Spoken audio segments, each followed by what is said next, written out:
So here's my report with Dr. Jeff Plant on the prostate cancer test.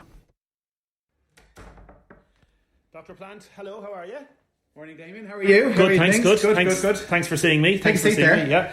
So it's Men's Health Week. So as I said to you on the phone, just come in to get a little bit of a test. Good. I've had my blood test done with my own GP. So Good. You'd normally say to a man, this would be one of the first things to get done. Would that be right? That's correct. So if you want a prostate checked, you should get a blood test done, and depending on the result of that, usually both of them, you'll need an examination of prostate as well, Damien, which is, unfortunately, it's examination through the back passage to feel the prostate. Okay, I've never had this done before. Now, my bloods have been consistently okay in terms of that. So, but in terms of awareness and in terms of, I suppose, encouraging men to get this done, men of a certain age. Yeah. Testicular cancer is another thing that men have to watch out for. We heard earlier in the week about this. Obviously, young men especially, you think, should be testing. That's right, Damien. So testicular cancer, it can affect any age, but particularly we see 30-year-olds at a slightly increased risk. Now, it's not very common, but it's something to be aware of, and these fellas don't really examine their testicles a lot. As you said, you were talking about it earlier in the week, we do strongly advise that men of all age, but particularly of that age, check their testicles once a month to feel what's normal and what's abnormal. Okay, and the idea there is if you can pick something up abnormal, it'll be really beneficial to the patient. And you're looking for a smooth testicle when you're examining your own testicles. There's great information online, even YouTube, but I know it's a funny thing to YouTube, but it's a good one to look up and how to do it properly. So in terms of the rectal examination for the prostate, what's going to happen now? Okay, so just to explain to you, the rectal examination for prostate, a little bit of an uncomfortable procedure, but only takes a couple of seconds. It is very, very valuable to us. And the reason is this: the prostate blood test isn't extremely accurate. It can be high and you've got nothing wrong. And it can be low and you have got something wrong. So that added to the rectal test gives the doctor a lot more information. Now, both of them together still aren't 100%, as we're learning more and more. There's no medical tests that are 100%, but they give a much more accurate information and reassurance to both the patient and the doctor. Where is the prostate? Why do you need to stick a finger up my bum? Okay, the prostate is located sitting under the bladder. To feel it, to examine it, it's located just in front of the back passage, so at roughly a finger's length. So hence, that's why we need to do it. I know it's a little uncomfortable, but it's the best way of examining it. And abnormalities can be picked up through it quite well. And what are you looking for? What are you looking to feel on it? Yeah, so as we all get older, Damien, every man will get prostate problems. That is not the same as prostate cancer, okay? The other thing men get is called benign prostatic hypertrophy, overgrowth of the prostate. And that can give you lots of symptoms. But as a separate issue, we can often, when we're checking for that, we can also pick up prostate cancer. Now, most men don't, okay? So that's why we examine the prostate, to try and pick up early signs of prostate cancer. Okay, I'll move over to okay. This is the... Okay, Damien, so what I'm going to do now is I'm going to get you to lie on the couch, and I'm going to get you to lie on your left shoulder, and you need to drop the trousers and the underwear to roughly your knee level. Okay? I'll give you a hand in case you're in trouble. And you're going to use the gloves here? Yeah, I'm going to put on the gloves here, and you just need a little bit of gel on the gloves to make it a little bit more comfortable for you, okay?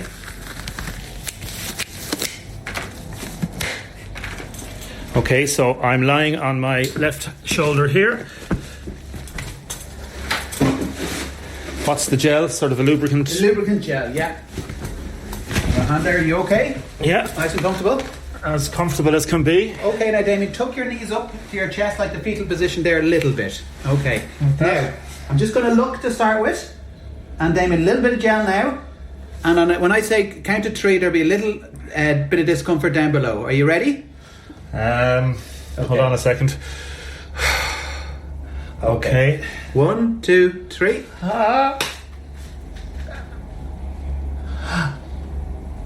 And I'm just checking the prostate now, and we're finished. Okay? Little white there, so they're comfortable, and you can sit back up nice and slowly, Damien. Okay? Are you okay after that? Yeah, not too bad now. Okay. How did... Okay, all felt good, Damien. Okay, so when I was feeling there, I'm looking for a smooth surface on the prostate, and I'm looking for any abnormalities. So usually when you run my finger along it, you feel a smooth-ish surface. As you get older, it bulks out a bit. I'm also making sure it's semi-soft, like the tip of your nose, kind of a cartilage in texture. But if it's stony, very, very hard, we're a little bit more concerned. So we're looking for lumps and bumps, kind of like a mollusk on the side of a boat, that kind of a situation. And we're looking for the consistency, hardness or not hardness. So all felt very good there.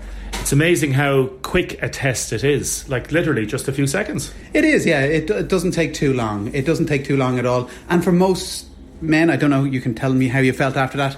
It is slightly uncomfortable. It's not a nice thing. There's a bit of a taboo about it, but it's very, very important to get done. Yeah, no, it was fine. There was no pain there whatsoever. As you say, the gel that you use, it's just like a normal procedure, as you say, a medical procedure. Yeah, it's not very complicated. It takes a couple of seconds and gives us a lot of information. And it could save somebody's life. It could, yeah. And the target age group here, just for your listeners, for the listeners as well, is there's a screening age between 50 and 70. 50 and 70. And I'm 48, so I'm just hitting that. You're just hitting the age, okay. There's a little bit of exceptions to the rules there, is that men, dark-skinned men, African descent men, should have it from 40 onwards. And they say every 2 years, okay. The other people, if there's a strong family history, for example, if your father or loads of your uncles died at a young age of prostate cancer, you would be looking to do it a little bit earlier, at a younger age. Now, there isn't a lot of value. We've talked about screening a lot recently with the cervical check scandal. The reason why it's 50 is because stuff can be picked up before that. The benefits aren't outweighed by the disadvantages, or vice versa, at a younger age. Dr. Jeff Plant, thank you very much. You're very welcome, Damien. And I want to thank Dr. Jeff Plant for that. A couple of texts coming in. Damien, my father currently has prostate cancer, is currently part of the clinical trial out of CUH. He's 2 years in it now and in the middle of chemo. He hasn't been the best the last few months, unfortunately. Fair play to you for covering this issue on air. Another texter is saying, well done, it's not an easy thing to do, never mind about doing it over the radio. Damien, whatever you're being paid, it's not enough. Will I be uploading a video of the prostate check like other videos? I don't think I'll do that, Dick, will I? I'll leave it off. I don't think so. Tell us, Dick, your own situation. Tell us what happened to you. Yeah, well, I worked in Waterford Crystal, and the whole practice were providing the medical cover. So every year they insisted that we have a full medical, and once you went over 40, you went into they did a PSA on you then for the prostate. The PSA is a blood test. Blood test, yeah. For the actual. So, as I said, it's not accurate, but when I retired from Waterford Crystal, I kept with the QO practice, and they kept on with getting once a year, getting full medical all done.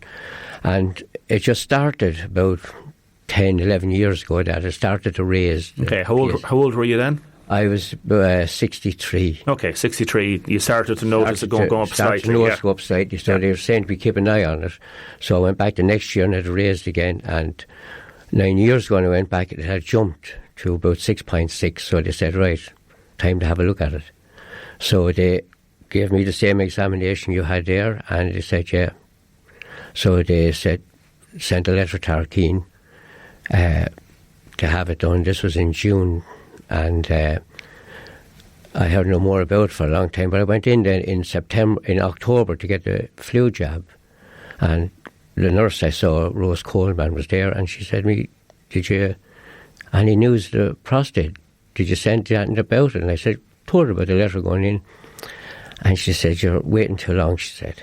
So she said to me, look, I'll give you a bit of advice.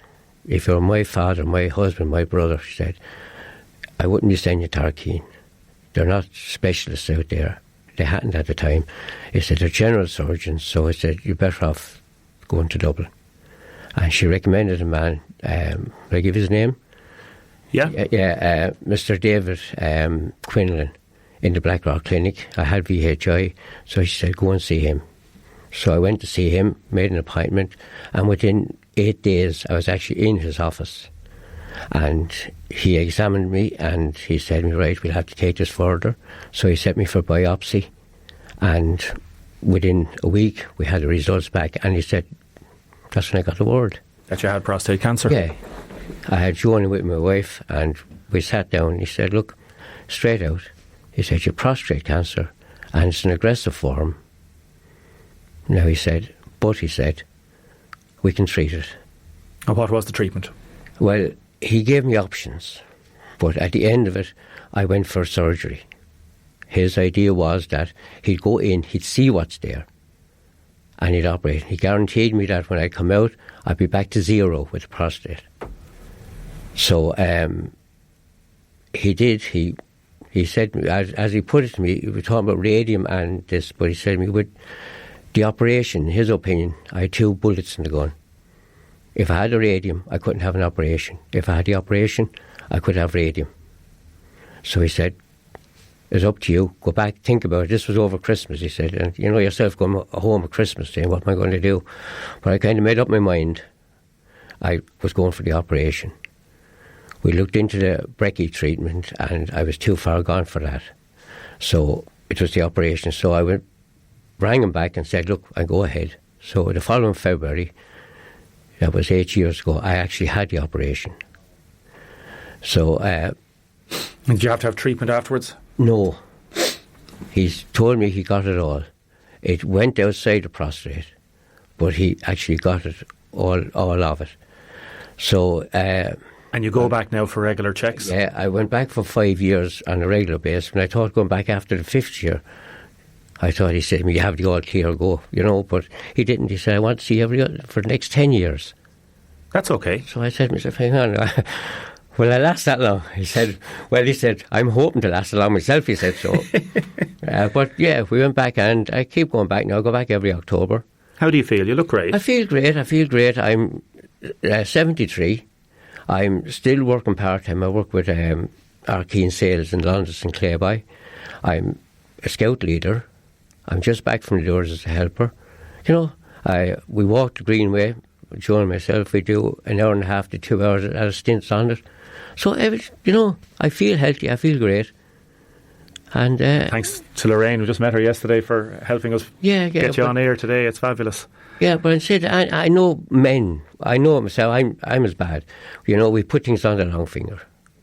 But I think it's important. I said to my 2 brothers then, when I got the word, to go and get tested. And like Dr. Platt explained to you there, one brother had an enlarged prostate. No problem at all. The other one's grand. Right. So the 2 of them are fine. So, you know, get out. The message is get out there and get tested. Get out there, get tested. Get in. I mean, we even with getting the blood pressures and all that done, we don't do it. Yeah, men should. And we know ourselves from all the word from the hospital here that we have to become responsible for our own health. We can't depend on the health service. Super advice. Yeah. Dick, thank you so much. Thank you very much, Damien. It's a pleasure meeting you. Great meeting you. Talk to you soon. We're back with butterflies.